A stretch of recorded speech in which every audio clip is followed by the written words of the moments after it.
Hello viewers, welcome to IT System Admin and Information Technology Learning tutorial channel for you.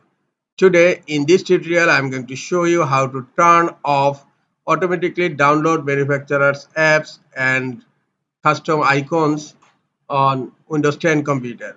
Sometimes it becomes very important for you, so don't forget to watch full video. To turn off automatically download manufacturers apps and icons on Windows 10 computer, go to search and type advanced system settings, and here you will find view advanced system settings. Click on it. System property has been opened. In system property, click on hardware tab, and here you will find device installation settings. Click on device installation settings option and look, do you want to automatically download manufacturers apps and custom icons available for this device?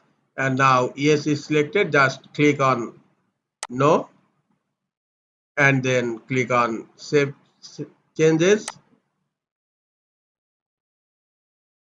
Now automatically download manufacturers apps and icons on Windows 10 computer is turned off. This is all for today. Hope this tutorial is helpful for you. Keep watching for next tutorial. Thank you very much.